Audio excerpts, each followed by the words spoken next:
Today, we're gonna be talking about 18 new releases coming out in 2025. That is a lot to get through, but I'm gonna give you my takes on them, whether I think they're worth chasing or not. But there is one bottle on this list that I am particularly interested in sharing with you. I got some insider information from the distillery on this release, and I can't wait to share it with you guys.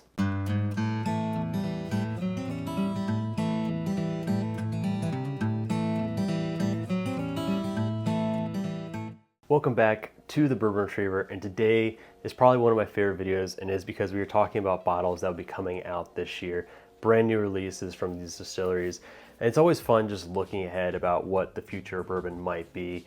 For you guys who don't know the process, basically these distilleries, whiskey producers have to file new labels with the TTB, and that information is public, so you can go there and get a little bit of heads up on what the new releases are from these distilleries are going to be. But the first bottle we're going to talk about today, and probably the one that I am most excited to share, is the new release from 13th Colony. This is going to be a single barrel of their double oaked series. This is what they've gotten most praise about for the last 2 years. What's got them on the scene. When I first saw this label, I thought this is what they're moving forward to in their double oak series. I thought instead of going batches, they're gonna be doing single barrels, but I reached out to the distillery and they gave me some more information on this bottle. This bottle is a single barrel from their first batch release. So this is a really old single barrel. Here they actually give an age statement on of 11 years and 7 months, and this has a 141 proof. Now, unfortunately, there are only going to be 100 bottles roughly of this release. They're going to do a lottery for it. I really hope that I can get a sample of this because I am super excited to try this. It being a single barrel hazmat, I can only imagine what it tastes like. But keep your eyes peeled for that lottery because that should be coming out shortly, because they still are going to do their batch release at the end of the year. This is just a limited release they're doing sometime in the mid of the year. Now, before we move on to the next bottle on this list, if you're enjoying this content, hit that subscribe button. That way you don't miss any content I post going forward. The next one we're going to talk about is a new release from Bardstown Bourbon Co. This one is coming off of the release of their French Oak series that got a lot of praise, and they did a lot of things right in that blend, which they are carrying over to this blend. They have a lot of old age-dated products in this blend. A majority of it is 15 and 14-year-old Kentucky bourbon. That is like what 80% of the blend is that high age stuff. They do have some Tennessee in there, but it is an 18-year-old and only 5%. And then we're looking here at 15% Indiana 9-year. So this is a really old blend that I would be excited to try on its own. And also they have a good proof here, 109 proof. That's, you know, going to be right in the wheelhouse there.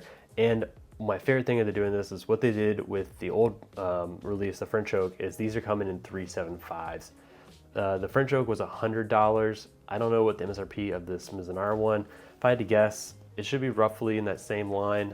My guess is Bardstown's maybe trying to transition their limiteds into this, and maybe this is like kind of like a finishing series they're doing. That is just my guess, but this looks like it's gonna be in very similar packaging to that French Oak. Now this one doesn't have as cool of a story as the French Oak, pulling the wood from the same area that they used to rebuild the Notre Dame, but they do mention that it was finished 28 months in these barrels, so you should have a decent amount of Mizunara finish on it, but there doesn't quite have the same story here that's getting me into it like the French Oak did. So the next two bottles we're going to talk about are actually from an expression I normally really like, the 1792. The 1792 Full Proof I think is one of the best value bottles. 1792 12-year is also a great expression, one of my favorite things they put out, but they're going down a path that I'm personally not a big fan of, and they're releasing two new finished products. It looks like it's the Pinot Noir cask and the Cognac cask, coming in at also 95 proof. I just, nothing about this excite me. I know they did the port cask, what was that, 4 or 5 years ago at this point. Those actually do fetch a decent secondary just because they didn't make many of them. I don't know if this is going to be a super limited release or if these are going to be shelf stable products that you should be able to find. Regardless, these aren't bottles that I feel like I need to own. Maybe the Cognac one, if I can get a taste of it, maybe I'd be okay interested in that, but these aren't bottles that I feel like I need to go hunting for, or frankly, even if I saw on the shelf, owning a full bottle of, but I'm always interested to try. Now the next one is one that I don't even think I want to try. You might have to pay me to drink it, and it is the Booker's Reserve finished in tequila barrels. Booker's, like, why are we doing this? You finally had a good Booker's. The Booker's Reserve is probably the best Booker's they've released since as long as I can remember. All the other Bookers, the 4-year they come out, even the Infinity and the Little Book, I don't think are worth the money. But this Booker's Reserve was a throwback to what Booker's should be. And they're almost like just tarnishing the name here, finishing it in tequila barrels. Like, I just don't understand. I don't know if this is because it's a collaboration with other brands that are owned by the Jim Beam family or what the purpose of this is, but I really wish they didn't do this. I don't know. Maybe it's just not for me. Maybe this is meant for someone else in the community, but it just kind of pains me that the first Booker's product that I've enjoyed is now turning down the path of finishing. But getting back on a positive note, the next two are from a local distillery near me, the Bowman Distillery, and this is going in their experimental series. They're releasing a Hungarian oak and a rye whiskey. So the Hungarian oak is following on their finishing trend. They've released two oaks prior that were aged 12 years. It was a French oak and American oak, and now they're doing the Hungarian oak also at 12 years. They all had varying proofs. In my last year blind, both the American oak and the French oak came in my top 4 whiskeys of the year, so both of these are top must-gets for myself. The French oak had the best aroma that I've had at all last year, whereas the American oak had the best complexity and palate of also almost anything I had last year. And this one's gonna come on a nice middle sweet spot, 115 proof. I think that's coming in between both the French oak and the American oak. The American oak was hot, like 135. I want to say the French oak was 100, so this is coming right in the middle there. If it's anything in line with the last releases, it's probably around $100. The next one is the rye whiskey. Typically, I might not be as interested in rye, except there's a little bit of a background on this bottle that makes me interested in it. So the current head distiller at Bowman used to run the rye whiskey part at the Buffalo Trace Distillery. So now that he has his hands on the rye at the Bowman Distillery, I'm excited to try that. Bowman doesn't have any ryes. They have the J&J Bowman, the Bowman brothers, even do gin and vodka, but they do not do any rye. Now, he wasn't there when this was distilled. He's only been there for a couple years now, and this is, 11 years old. So he wasn't there when it was distilled, but he is having his hand in blending of it and making the final product. So if you enjoy any of the rye stuff that is coming out of Buffalo Trace, this is definitely one that you want to have your eye on. I feel like we're riding a roller coaster here of bottles that I'm excited about and not excited about. And unfortunately, we're going back onto a bottle that I have no interest in drinking, and it is the Elijah Craig Ryder Cup limited edition this year.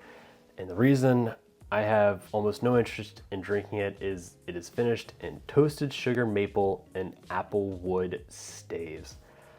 It's also coming in at 94 proof. I just don't see a world where I'm gonna be buying a full bottle of this. Maybe if I'm at a bar, it might be something I try just to see how it tastes. But again, I think this is gonna be a sweet, sweet dessert pour whiskey that I don't know if I'm gonna be a big fan of. Again, I'll try it, but I'm gonna have a hard time justifying buying that type of bottle. But Elijah Craig is releasing probably one of the bottles that I am most excited to try and get myself hands on this year, and it is their barrel proof rye. They originally released a TD label, and it was just for the bottle your own experience at the distillery, and I thought, oh, this is gonna be a bottle you have to get at the distillery. But a couple days later, they released a new TD label, and this one is their batch proofs. They're really similar to their ABC batch of their Elijah Craig barrel proof bourbons, and the specs on this bottle have me excited. Now, I don't necessarily think these are the specs that are going to be on the first release, because the batches allegedly for this one's from 2016, so I think these numbers are all just put on there, but it does have an older than 12-year age statement. That's a good sign considering how young the bourbons have been lately. Also a good proof point, 134 proof. With how well the Jack Daniel's Rye did 2 years ago when that came out as a shelf-stable product, I have high hopes that Elijah Craig can do the same and make their own shelf-stable product. Even though this comes out 3 times a year, I think at first it's gonna be a hot commodity. People are gonna wanna grab it. But I think over time, you know, it should start sitting just kind of like Elijah Craig barrel proof bourbons are sitting now. But if they can release their first batch anywhere near the stats that are on this bottle, over 12 years and 134 proof, I'm in on it. A high-aged rye that has good proof on it, which should be at a good price point. The Elijah Craig barrel proofs are like, what, $70? Even in the rye, if they bump it up a couple dollars, I definitely think that is one that I'm gonna be worth trying to get a full bottle of to see how it is. Moving on to Maker's Mark, latest release, and this one is a distillery exclusive. I think we've seen this before. They're doing French oak staves again, 10 of them. This is a very common theme for them. A lot of their products lately have been 10 French staves. I don't know if these staves are any different than their others. They go in a little bit of a detail on the left here about these staves, about how they were aged and whatnot. So I don't know if this SB52 is very different than their other French oak staves. The 90 proof has me a little worried at being that low proof, but I am excited. You know, I'm glad that Maker's Mark is doing distillery exclusive stuff. This is for someone when they go to the distillery, they want to feel like they can get something they can't get anywhere else, and this is a product that they can grab. However, it's not one that I feel like I have to go out of my way to go to the distillery to get. There's some products at distilleries where I will drive to the distillery to get their distillery exclusive. This one is not that. Maybe if I'm down there and I can try it at the bar and see how it is, maybe this might be one worth getting.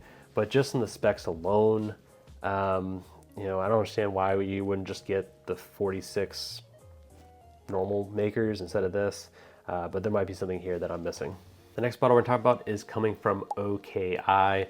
They've been releasing some decent stuff lately. They had their O.K.I 16 year, which is the buff turkey, which I heard really good things about. But this one is coming from MGP. It was originally 5 years in an oak barrel, and then they did another 3 in another oak barrel. They don't mention here if the second one is a new charred oak barrel or a used one. I'm hoping that it's a new charred oak to help give that extra flavor. This is again coming at a lower proof, 90 proof, but this one does have me excited. If this can beat Woodford double oak, which I think is the king at double oak at that proof, if they can match the smell of that Woodford double oak, but actually bump up the taste, I'm super excited to try it because I'm always looking for the next great double oak. I just love a double oaked aroma and taste, and if I can find another good product to try on that line, I am all in. But at the end of the day, it's gonna come down to price on this, considering it is a younger product, only 5 years old. So if this is a decent price, it might be worth picking up, but if they jack it up a little bit, I'm probably gonna pass on it. The next label we're talking about is a bottle that I hope the numbers on the label are just a placeholder, and it is the President's Choice. This time they're releasing it as a rye. On this label, they list it in months. That has me worried. I don't know if this is a throwback to older labels and it was always in months, but the label does have me a little hesitant because anytime a label lists something in months, it's because they are trying to make the whiskey sound older than it is. When you say something is 2 years, not that impressive. When you say it's 24 months, maybe you might be able to confuse the consumer to a little bit to make it think it's older because there's a bigger number there. And here on the label, it lists 24 months for an Old Forester rye, which they're known to heat cycle the barrels too. So I have no interest in paying for a 2-year-old rye with a pretty label. And if it's anything close to the bourbons at President's Choice, they charge an arm and a leg for those. I think it's like $200 plus. So I have no interest in paying that for a super young rye. However, if this is at least 7 years old, then I will give it a shot. Anything younger than 7, I'm gonna be hesitant to buy it unless other people say it's fantastic. But if it is 7 years plus, and it's not crazy on price, it's one I'm willing to give a shot at, but it's gotta be much older than that 2 years for me to even consider it. The next one we're talking about is a series that actually is getting older every year, and it is the Overholt Cask Strength aged 12 years. In the last 2 years, they did a 10-year, then 11-year, and now it is 12 years old. I actually have never had any of the Overholts. I've just never feel like I need to buy one. Haven't heard amazing reviews. I'm sure it's fine. I haven't heard anything bad about it. I just really haven't heard anything about it, and just never felt like I need to get it. Maybe this year will be different. Maybe this is the year I'll go out and try it It is a rye whiskey, and that in itself makes me a little more hesitant to get it if it's expensive. So I don't know. Let me know if this is something that you are super interested in trying to get, but I'm just kind of on the fence. If it falls in my lap and I can get a sample of it, maybe, but it's not one that like I feel like I have to have this year. The next label we're talking about is a label that is doing everything right, and it is the latest release from Pursuit United, and it is their twice toasted bourbon. One thing I love about this label is they put a ton of detail in here. They list that it's coming from not only the 3 states, which is all they have to list. If they wanted to, they could just say Kentucky, Tennessee, New York, and be done with it. Except they actually tell you what distilleries they're coming from in those states, which is really cool, and the mash bill breakdown from those distilleries. That is amazing transparency. That alone would be cool enough, but I think they're finishing bourbon how bourbon should be finished. Let me go a little more detail on that. So they're taking these 3 different mash bills recipes they have, and they're blending them together to make a nice base product. Once they get that blend, then and only then are they putting it into these finishing barrels. They're gonna have one French oak and then one toasted American. After they age in those 2, then they'll blend those together. But again, it's not a 1-for-1. They aren't just dumping all those barrels out. They're blending them together in proportion to get the final product that they want. And if you want a good finished bourbon, that is the way to do it. You blend it at the end. You don't just take the full product, because different barrels impart different flavors, some much stronger than others. Finishing barrels can vastly vary. So to do this type of blending on the back end, I think is how distilleries should be doing it going forward. Some do, not all of them, but Pursuit is doing it right here. And for that alone, I am super excited about this. In addition, great proof point.